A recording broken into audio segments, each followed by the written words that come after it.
Go.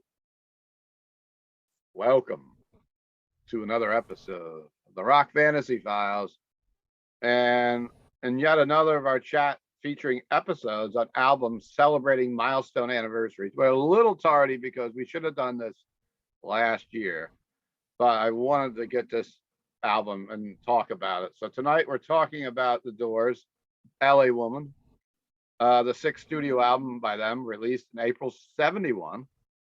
The last featured vocalist Jim Morrison due to his death 3 months after release, though he did posthumously appear on the 1978 album American Prayer.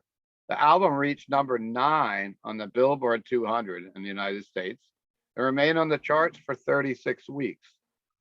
Two singles, Love Her Madly, that one charted at number 11 on the Billboard Hot 100 and stayed in the top 100 for 11 weeks. And Riders in the Storm reached number 14 on the Hot 100 album charts also. And the album was certified 3 times platinum in the United States. A couple interesting notes on the album before we go around. We've got a great bunch of guests on tonight to talk about this great record. But a few interesting notes on the album. The Doors' longtime producer quit the sessions, dismissing the songs as cocktail music. L.A. Woman got off to an inauspicious start. I can't talk right because I just been up too long today. In November 1970, when the band played their new material for the producer Paul Rothchild, they possessed only a handful of semi-complete tunes, and Rothchild was less than impressed. He dismissed Riders in the Storm as cocktail music, but reserved particular scorn for Love Her Madly, go figure. He cited the song that drove him out of the studio. The material was bad, the attitude was bad, and the performance was bad, he said in the Morrison biography. No one gets out alive. No one here gets out alive. After 3 days of listening, I said, that's it. On the talkback, and he canceled the session. The band convened for an emergency meeting at a nearby Chinese restaurant. Rothschild laid his cards on the table and said, look, I think it sucks. I don't think the world wants to hear it. For the first time ever, I've been bored in a recording studio in my life. I want to go to sleep. With that, the so-called fifth door, who had produced the band since the debut, walked out. And he walked out, right? And so the Doors turned to engineer Bruce Botnick, whose credits included all the previous albums, as well as Beach Boys' Pet Sounds and the Rolling Stones' Let It Bleed. With his help, the reinvigorated band vowed to co-produce their new album. Gone were the days of Rothschild's studio strictness, where it was normal to record 30 takes or spend hours perfecting a drum sound. Rothschild was gone, which is one reason why we had so much fun, stated Robbie Krieger as he told Guitar World in 1994. The warden was gone. And I have some other interesting notes that I can add throughout.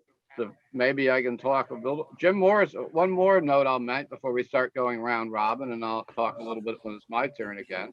Jim Morrison recorded his vocal parts in a bathroom. Eschewing the high luxury of the Sunset sound, the Doors decided to record in their unassuming workshop at 8512 Santa Monica Boulevard. It was the room where we rehearsed in forever, recalled John Densmore in the documentary Mr. Mojo Rising. Our music was seeped in the walls. We were very comfortable. It was home, like a fraternity common room. The cramped space was littered with empty beer bottles, dog-eared magazines, an endless tangle of cables and assorted instruments, plus a jukebox and a pinball machine. Kind of sounds like my house, right? There you go, right? It was tight, said Botnick, who was in the upstage office behind a portable mixing board. It was like sardines. During the takes, Morrison would grab his gold Electro Voice 676G stage mic and sing in the adjoining bathroom, which served as a professional vocal booth. The room's tiles provided the impressive natural acoustics, and he ripped the door off its hinges to better commune with his bandmates. And the building has changed hands several times since the Doors recorded there, and it's the most recent incarnation of bar appropriately paid tribute to the sessions with a plaque in the bathroom stall. So little bit of input. I got a few other things I can talk about later on. But I've gathered this group of guests here tonight, much like we had on last week's where we talked about Jethro Tull's Aqualung and Who's Next. We have Rick Labonte, a singer-songwriter from Windsor, Ontario, Canada. We got Rand Kelly from sunny California. And we got Joey Spaghetti Lee, get the name, Spaghetti Lee is here. And he is a local guy here from Port Jervis, right near my shop. And we've got Ralph Tambora hopping over from the metal world into the classic rock scene. Welcome everyone to the channel. And Happy New Year, everybody. hey, Yeah, Ralph, Happy New Year. Ralph, you have to go to work soon. Would you like to go first? Yeah, I'll go first, but I got a little while I can hang out Oh, for. okay, okay. So we'll talk about your 3 favorite songs and what you like about the record, maybe what you don't like, and maybe give it a rating between 1 and 10. I know your wife is a big Doors fan too, Candy, and I'm sure she might have give you some input also on the episode. Yeah, my wife's favorite band is the Doors. All this stuff I got around is pretty much her stuff, you know. But yeah, so this album, great album. I got original copy, Okay. which has the Nice. plastic, you know, Yeah. where a lot of bands weren't doing this back in the day. Got the CD, of course, and I got the documentary that you mentioned, which was really interesting. A lot of good little tidbits in there, like how Okay. they got Elvis's bass player to do Yeah. session work on the album, and Robbie Krieger ended up playing bass on a couple of songs. They liked the pluck sound on the recording, and then live Ray Manzarek would do all the bass on the keyboards there. Mm-hmm. So yeah, my number 3 would be the Changeling. Kicks off the album. Great song. It was between that and the Wasp. I like the Wasp a lot, the Texas Radio and the Big Beat. Then number 2, Riders of the Storm. On the Storm, talk about atmosphere with that thunder and the rain in the beginning. Oh yeah. I mean, it's a mellow song, but it's just so atmospheric and such a great song. It would have been great if Jim could have done these songs live, you know. But L.A. Woman is my favorite on the album. The title track. It's got a lot of different pacing going through, how it gets real fast when he's doing the Mr. Mojo Rising part. And that's a little tidbit too, of course. Mr. Mojo Rising, if you scramble the letters, it spells Jim Morrison. Wow. In case you didn't know that, you know. But yeah, that song just rocks. I love the production on it. It was cool how they did their own production on it. Just a great album. Got a couple like autographs. We seen Robbie Krieger a few years back. Oh. Nice. Nice. Got to meet him after Very the show. Got John Densmore's latest book, and that we got signed. I don't know if you can see that. Oh yeah. Nice. And we met Ray Manzarek when he was alive.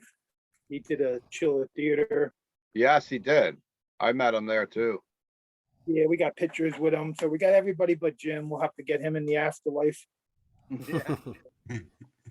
Try to track him down up there, man. The Lizard King. Anything else you'd like to add, Ralph? What would you rate the album, brother? Just you know, they recorded it in 6 days. It's amazing when you think about it, you know. Mhm. For a rating, I would say I would give it an 8.5 for the rating. It's not my favorite Doors album, but it's a great album. I'm not as crazy about like all the blues stuff that's on there. I like it more when they're a little more rocking, like on L.A. Woman, and instead of the straight on blues. But you know, that's where they come from. So, and I like those tracks. It's just it's not my favorite part of it, you know. Yeah, that's about it. Cool. Been down so very damn long. Right. So God, There was a Yeah. guy that came to my store. We used to do these parties at Rock Fantasy in the old shop, and we had the pinball room new. And for like 420 or for different occasions, we'd get bands to play, and I got to sing that song. That's down so very damn long. And of course, Doors have always one of my karaoke things. I may not do it justice, but always when Well, I've got a few he drinks in said me. so goddamn. He said so goddamn long in the first line when he says it. Then so very damn or so very long or whatever. But Yeah. just to say God's name in vain back then, you could see why he was Mm. such an influence on Yeah. early punk. A lot of the early punks they really loved how wild Jim Morrison was and what he He was brought to the wild. table. Well, Yeah, he that was was the definitely thing. wild. He was so unpredictable. You just never knew. And I think what else it shows you about those blues songs, that one song, Car Hit by My Window, his Yeah. voice is cracking like one of those drunken nights on stage, right? Yeah. And they captured that in the studio where his voice is sound very smooth than other songs in this album. So yeah, I agree.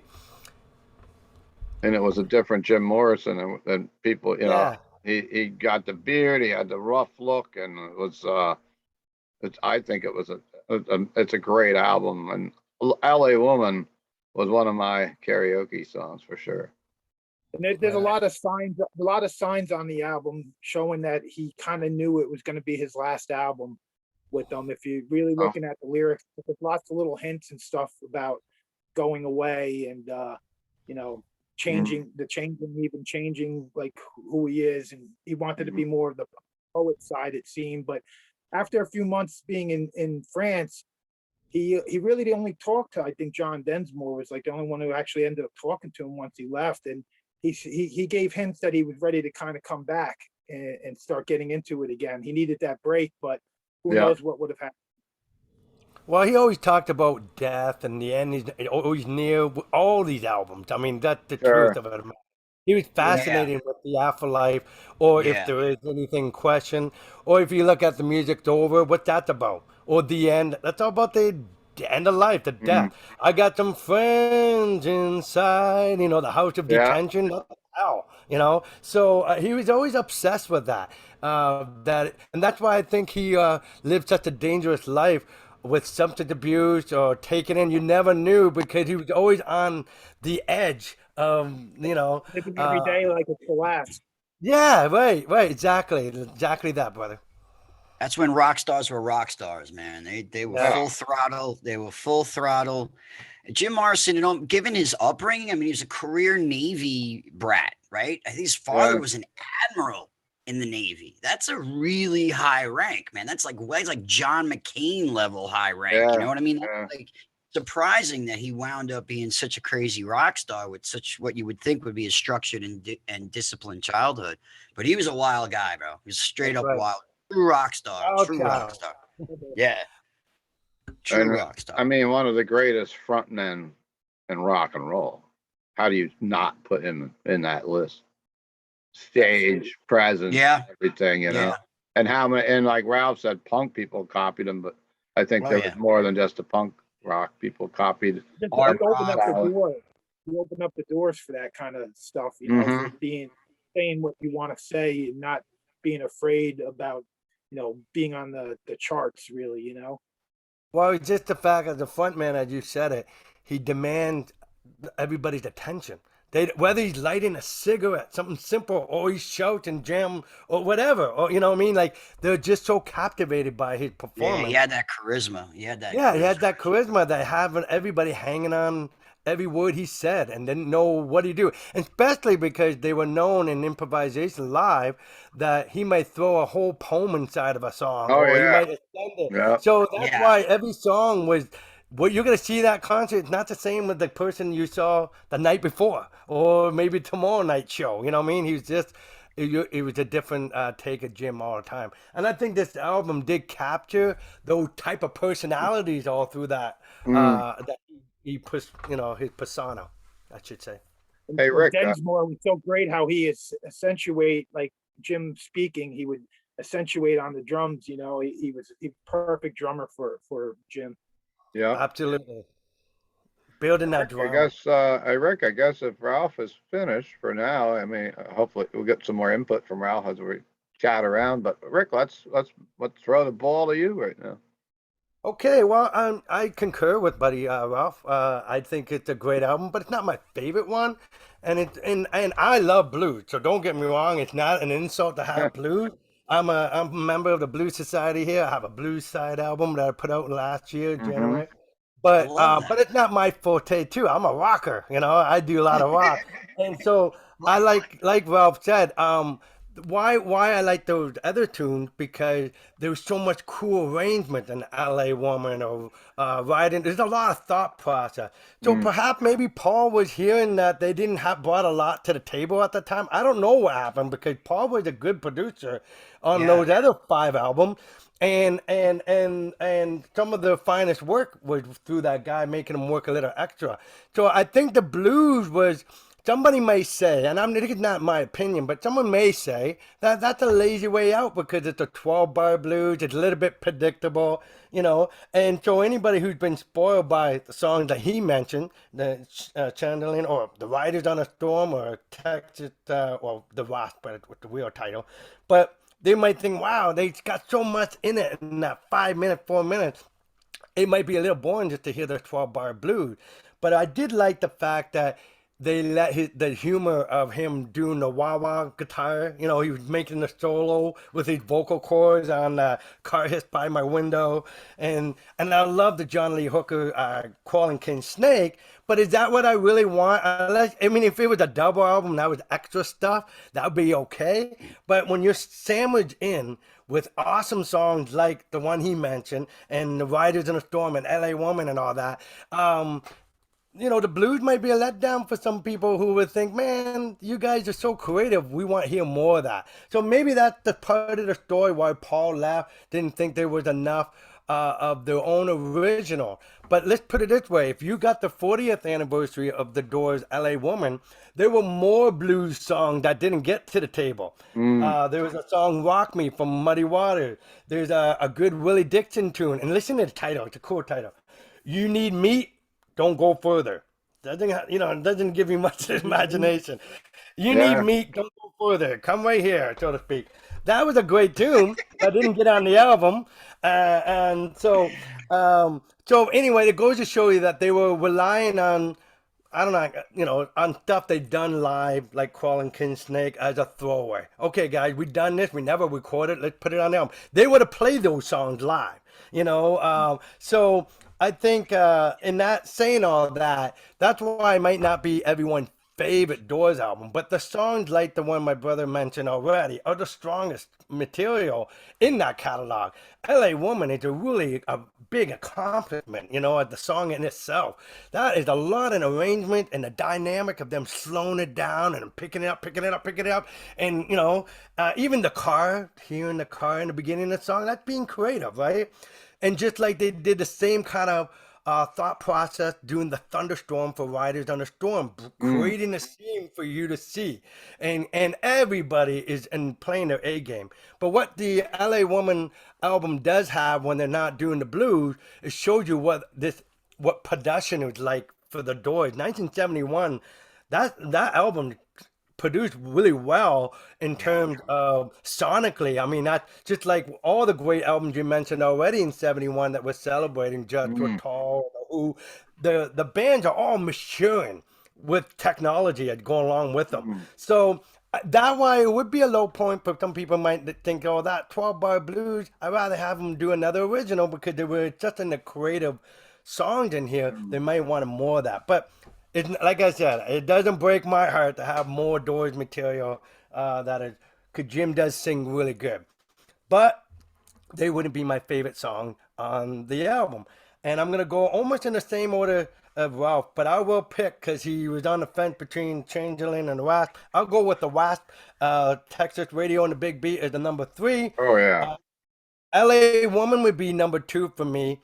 And I really love that song. Almost at par is number 1, but Riders on a Storm, I never get sick of it. I can, no matter where it's at, and if I'm in my car and I pull in my driveway, I wait till that song's over. I can't just shut it off halfway. Yeah. I have to Yeah. hear that song finish and hear that thunderstorm go away. So I think if I feel that way, that's probably my favorite song. Now, knowing the Doors always had strong albums. Like they're always high up there. Like I love the first one and the second one, and they're almost like perfect albums for me. This isn't a perfect album because it's not all Doors music, and so therefore I would say eight would be fair number for them. 8.5 would be fair too. It wouldn't be greater than that only because it's not all theirs. The only song that I ever felt like was a little bit of a filler that is their own material is maybe La America, that little, you know, Spanish kind of Latin. I don't know what it is. It's Mhm. kind of being authentic, but it was also being very original at the same time. So there was mismatch of different ideas in this song. But it's not the strongest material. But when they open with such a strong two song, and they end the album with strong two songs, Mm. um, so so that's why it's still high number as 8 out of 10 is not a bad number. Oh, It's only because those songs were so strong, it still elevated, even though we have some what you might call filler with the blues instead of all killer, like Riders in a Storm, which is a killer song. mm. Literally, it's about a killer, and uh, It is. and yeah, right, and all the others. But Lover Madly was the jukebox people's favorite. Like I Oh remember yeah, going every time I heard that played all the time, and great it's song. catchy. Yeah, and it's so accessible that I think most people like it. Whether you're really not a Doors fan, Yeah. you like that song. It's such a catchy tune. Yeah. So I think that's what makes that another strong part of that album is that single did very well for him. So that's my rating and that's my input. I just Cool. wanted to say I think Bruce Botnick did get the best out of him at the end of it. When they said Hmm. the hell with Paul. He was an engineer. He actually Yeah. been watching them do all this stuff before, so he kind of know their Yeah. style. And I think when they had that meeting that you talked about in the Chinese restaurant, they had to pull their stocks up. Okay, let's get the shit done, and they Hmm. did. Cool. And Cool. 3 months later, we lose Yeah. them. Yeah, it's a shame, Yeah. Right. Yeah, but its legend lives on 50 yeah, years later. You know, yeah. really, this band is never going away. People are gonna be listening to this band 100 years from now when we're all gone. I think. You know. Yeah. Anyhow, It's timeless. we got Legends. we got a Rand. This is as quiet as I ever seen you. Okay, down there in the corner. I'm just listening. Oh, good. All right. Very quiet. Joey, did I cut you off? You were saying something? No, I think just to riff a little bit on the commentary about the blues on the Doors records. I like when the Doors do some blues, but I Me do too. definitely agree that sometimes in the continuity of a record, it just seems a little out of place. Um, I get that back then everybody was influenced by the blues, man. I mean, it's at the heart of all rock and roll, and the Doors were kept very creative and kind of, inventing their own kind of way. The Right Doors on. are kind of a polarizing band in the sense that I've known people that were very, very into music, really knew their stuff, really loved it, but just could not get the Doors. I had a friend of mine once say it sounded like carnival music, and that was carnival music. I get that they're unique. They didn't have a bass player. But in terms of them doing the blues, I like it. I like the blues on Me the too. Doors records. I like the fact that it doesn't all sound like, dare I say, carnival music, not to be insulting. But I dig when they do the blues, man. I dig it. Me too. Me too. Definitely. Yeah. You wanna just keep the ball rolling, Uh, and yeah. then we'll go over to Rand, and I'll finish up with mine. Cool. One Awesome. little, one little. If I could continue a footnote on the production. What's interesting is Botnick was the natural, next guy in the seat when Rothschild stepped away. Botnick was there pretty much most of the time when the Doors were recording. If I recall, he's got credits on most of their albums, if not all. So he Yeah. knew them. I'm wondering if Botnick was a yes man. Like if Rothschild just didn't want that to go down and Bruce just said, let's go and get this done. But one interesting thing, guys, I have the first original old school, dare I say, pressing of the CD copy, the first ever copy. And Oh. Rothschild comes back in and gets a credit for CD mastering by Paul Rothschild right. and Bruce Botnick. So That's right. Rothschild stepped back into the fray I guess he didn't believe it was too cocktail music for him, and he came back in to master the CD, which is pretty cool, actually. Um, just continue on. One thing, there's what I really like about this record, again, to riff a little bit on the blues, man, and Crawling Kingsnake, there's a point where Robbie Krieger's doing these little licks, man, and he's not a shredder. He's not a guitar virtuoso by any means, but he's doing these little bluesy licks that almost sound like a snake, and it's pretty cool. It's really cool. Hmm. There's they have a studio guy, Mark Beno, who's got quite a pedigree as a studio musician out there in Los Angeles. He's on this record as well.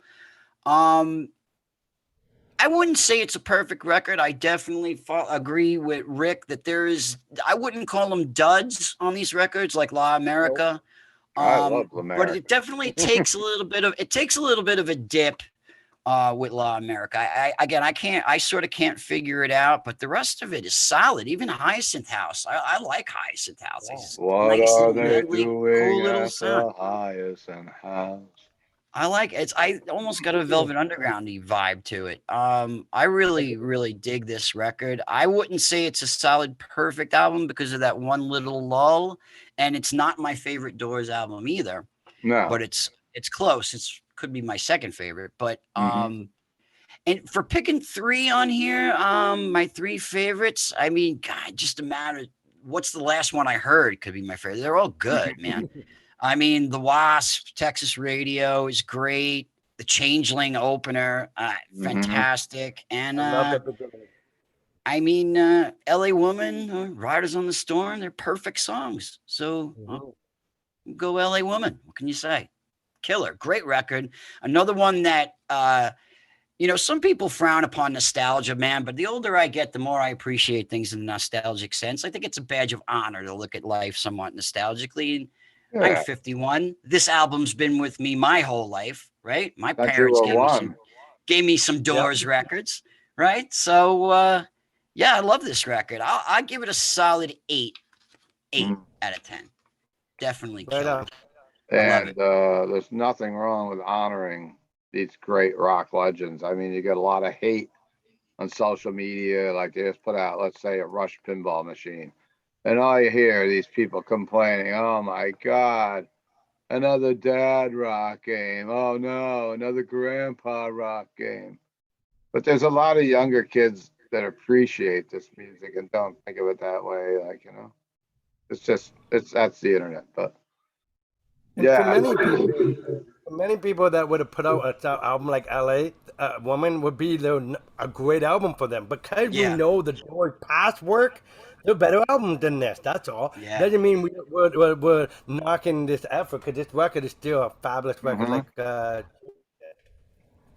Yeah, They're all good. They're all good. They're all good. there's no I bad album. wasn't too there's no big on the bad Doors. American prayer and the poetry thing, but Yeah, those yeah, are those they're I'm not talking about for sure. yeah. I think we're gonna loop back in a few weeks and just talk about the Doors catalog if you guys are down for that. But Totally. Yeah. one of my I'm here. favorite bands. I grew up with this band, so Let's do it. I was 11 years old when this album came out, and at that time I wasn't buying rock albums. I was listening to AM radio, which is WABC in New York City, and Riders in the Storm was on the radio all the time, as was Lover Madly. And it was mixed in with everything else. It was just a great time of music and great time growing up with those.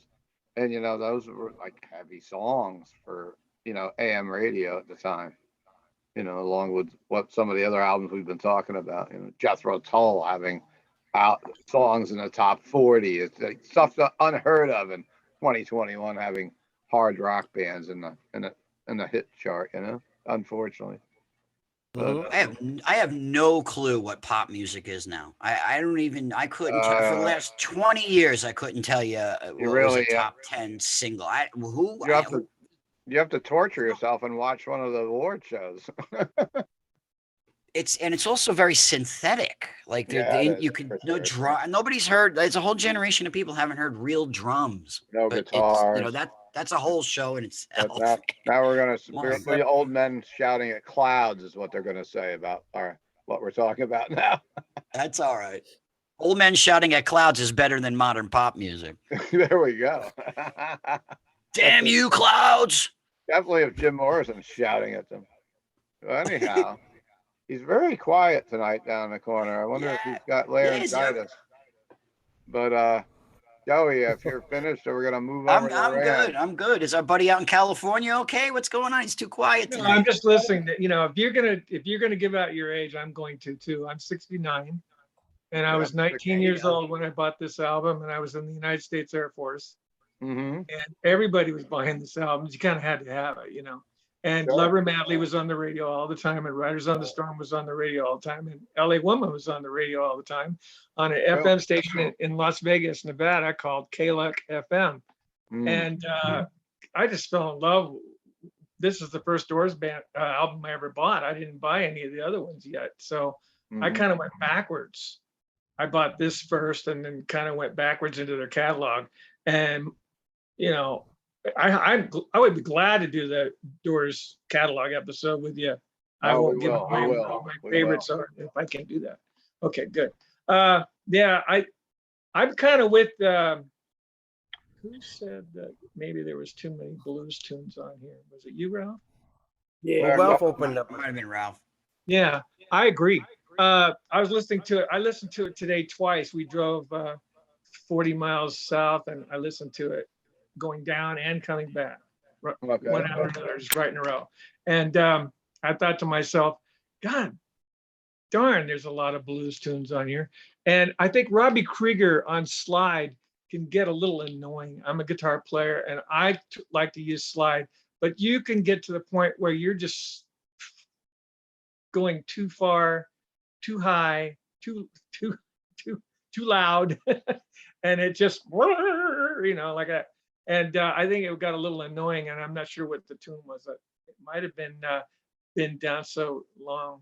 That can be kind of hard on the ears if you're not ready for it. I'm not a big fan of Crawling King Snake. I never have been. No. And as far as the Wasp, Texas Radio and the Big Beat, it's fine. It's okay. And I can also make a little comment about the carnival music. Listen to Whiskey Bar. Oh yeah. Oh yeah. Right. That sounds like a freaking carousel. Or even Like love. you're on a merry-go-round. I I'm a love it. That I song. have no problem with that. As far as Wow. I'm concerned, I won't say it. I have no problem with that at all. But anyway, to get back to this album, Lover Madly. I feel like juggling. I'm sorry. Go ahead. I'll just juggle. I'm a carny at heart, so I love it. Yeah. So Lover Madly drew me in, and Riders of the Storm sealed the deal. And I love La America. I heard that today So do twice. I. And I went, these guys are progging. This is prog. They're taking 4 notes and they're doing so much with it. Dan, dan, dan, dan, dan, dan, dan, dan, dan, dan. But I don't like the other part that comes in later, like the bridge. I'm not a big fan of the bridge, but I do. I love that. And Manzarek is playing things that don't even fit the song. If you listen to what Manzarek's playing when he does a solo, it sounds like he's playing the solo from Light My Fire. Mm. It's so But that mixed. tempo was repeated. It's They mixed repeated really that low. tempo. Yeah, it's the tempo of Shapes of Things by the Yardbirds. Shapes. No, but I mean, they did an L.A. Woman in the Marching. song. Oh, the marching. Mojo Rise, and it has that ding, ding, ding, that same 4 pattern. Yeah, Just yeah. differently, but different Right, key. but they kind of did. I don't have a problem with L'America at all, but I'm not going to choose it in my top 3. Not at all. I'm going to say, oh God, I love Lover Madly so much because when I was driving to the Air Force Base in Las Vegas from Eureka, California, that was on the AM radio, and it took me 2 days to get down there in a Pinto, and all I had was an AM radio, and I heard Lover Madly maybe 6 times, and I just fell in love with that song. Mm-hmm. So I'm gonna Catchy. I'll choose that as number 3. Okay. Number 2 will be Riders on the Storm, and number 1 will be L.A. Woman, and I'll give it an 8. Yeah. Sounds good. Sounds good. I love L'America too. I don't know. It's just I think it's a great tune. I really don't like any. I mean I don't have any problem with any song on this album. blues stuff, but to me, it's LA Woman. It's the record, and it's part of what what they were doing at the time. And I guess it's my turn. Riders of the Storm was inspired by an old cowboy song and a real life serial killer. And Riders of the Storm is one of the songs that I'm picking. During the early rehearsal jams that fueled LA Woman, the Doors began riffing on Stan Jones' galloping 1948 country western hit, Ghost Riders in the Sky, a cowboy legend made famous by Vaughn Monroe. Robbie was playing this twang guitar. Ray Manzarek recalled in Mojo Rising, and Jim went, I got lyrics for that. And he had Riders on the Storm. The moody words fit the equally foreboding music, and Manzarek's driving keyboard figure shifted the melody from a Morricone-esque yippee-ki-yay to a lonely desert highway. Characteristically, Morrison's lyrics drew from a myriad of sources. The title was adapted from a passage in A Praise for a poet by Hart Crane. Other lines were inspired by his tumultuous relationship with longtime partner Pamela Curson. And the most memorable verse was culled from a self-penned screenplay inspired by spree killer Billy Cook, who murdered 6 people, including a family, while hitchhiking to California in 1950. Though executed for his crime, he is immortalized as the killer on the road. And Riders of the Storm also contains Jim Morrison's last recorded contribution to the Doors. When the band gathered at Poppy Studios, January 71, to mix LA Woman with Bruce Botnick, they made some last-minute embroideries to the epic album closer. The thunderstorm sound effects were added to Riders of the Storm, but Morrison had a more subtle contribution, 2 ghostly whispers of the song's title on the fade-out. The eerie send-off is even more haunting in retrospect. It was the last thing he ever did, Ray Manzarek said. An infernal whispered overdub. The song was released as the album's 2nd single, entering the Billboard charts on July 3rd, 1971, the day Jim Morrison died. So it's pretty epic, right? And someone else mentioned how it was recorded in less than a week. And they said, the Converse in 1969, the Sock Parade, took them 9 months to complete. You can tell. Yeah. And the rapid pace ensured that that Jim Morrison, whose short attention span often led him towards destructive tendencies, remained focused on his best behavior during this single session and having it in such a short time. And he dubbed, which is one single session, which the singer dubbed Blues Day. They enthusiastically tackled Cars Hissed by My Window, Been Down So Long, Crawling King Snake, and several other blues jams were all done in one day.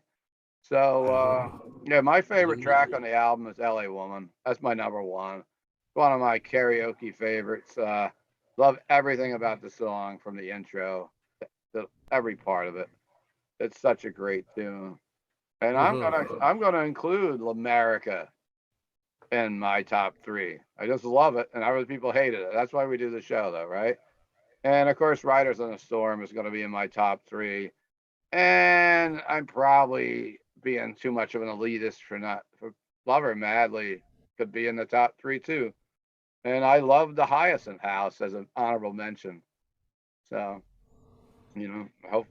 Well, for the record, this is not a bad song on there. It's just that when you had some songs like our masterpiece, when we all been given credit to, Riders of the Storm and all that, that's the difference. And 6 days to record this, man. Talk about catching lightning in a bottle. Wow. When you've No got kidding. a, What do you rank it, buddy?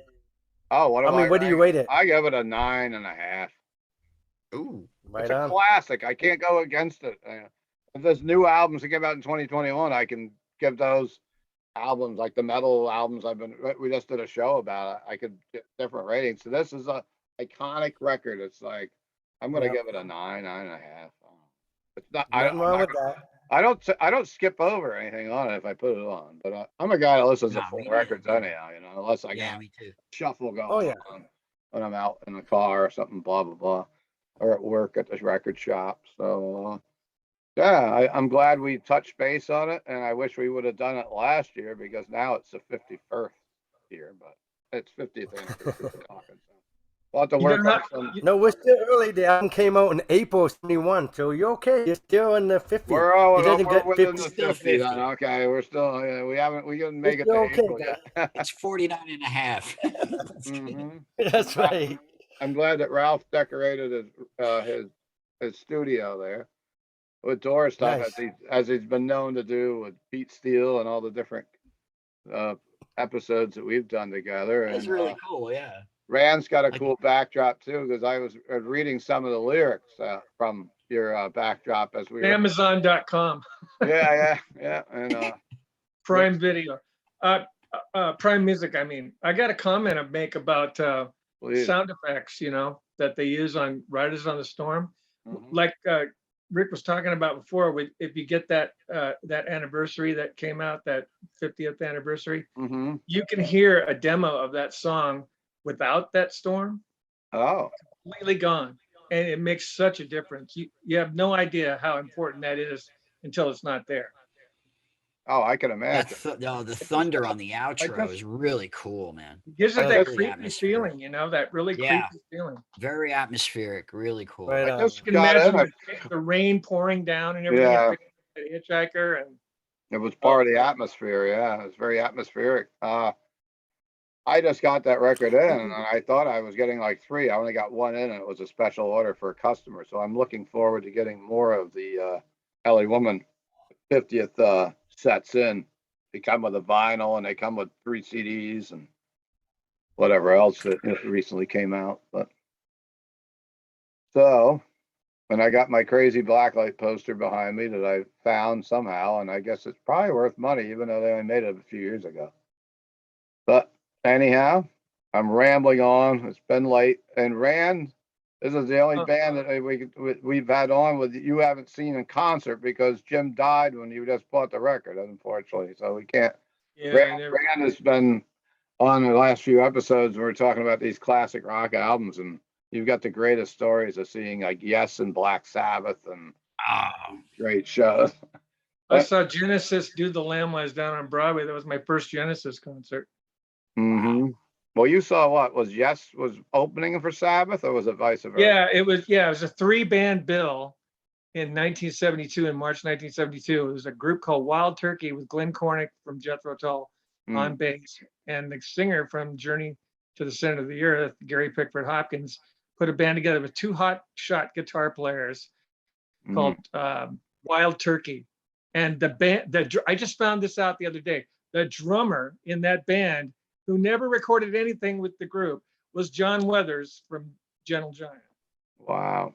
Yeah. And then Yes came out after Wild Turkey and played less than 50 minutes, I think. It was Bill Bruford, Rick Wakeman, Chris Squire, John Anderson, and Steve Howe.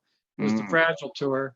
Wow. And it was amazing. And then Black Sabbath came out and they opened with Iron Man, and the vibes in that Las Vegas Convention Center just went this was just so different. You know, it's like I wish I want a time machine for that one. Let's go right now. You ready, Ralph? Yeah. We'll go over the one when he almost got arrested that day. We'll go to that show. Remember that one where they accused him of being indecent? That was Miami, right? Yeah, that's one of the reasons why he went to Paris to get away from it all. And the guys were kind of pissed at him. Not everybody, but they were like, "Oh man, Jim, you're bringing out this bad PR." But speaking of the Doors, did you guys ever see the 21st Century Doors when they had this singer from the Cult I did joining? not, and I thought it was blasphemy. And yeah. Yeah, a ton of I shows didn't at go. that I didn't go time, and myself. I'm like, what are they gonna do? They're gonna find Hendrix too? But did No, you I go, didn't Rick? go myself. You didn't I go just either. I wondered mean, if I'm sure it would have been enjoyable, but I was like, I just didn't. hey, I wanted to be original. in Jim's defense, I want to say something. He did not pull his member out on stage. He opened Nope. his pants, put his finger down in there, and put his finger out the hole and moved it around, and that's why the police arrested him. really? It was his finger. If you've seen there's videos of it on YouTube. If you look close and they slow it down, it's not his penis. Swear to God. Who remembers watching the Doors performance on Ed Sullivan? I do.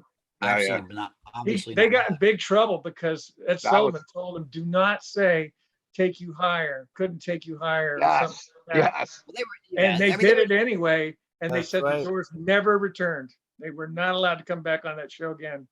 well, they You'll were on the never cop, come back on my show again. and they were on the police. They were on the police radar before. I mean, he got arrested in New Haven for starting a riot, Yes. and That's on right. that tour. But they hit Miami, and the cops were like just waiting for him to mess up. Just waiting. This was a So, guy back in those days that every guy wanted to be him and every girl wanted him to. He was like, I mean, chick magnet. Every girl wanted Jim Morrison in 1968. What do you guys think of the movie, Val Kilmer? Do you think they did the band and him justice, or do you think it's like a slash job or whatever? I enjoyed the movie, but it was depressing just to see like the mess that he was in. Yeah. Just Yeah. all the he was, man. He really was a mess, man. I've read a lot of biographies, autobiographies Oh, about yeah. a lot of guys from that era, and whenever Jim Morrison is mentioned, he's not mentioned kindly amongst his peers. They did not appreciate his unpredictability, his drunkenness. He was definitely rowdy.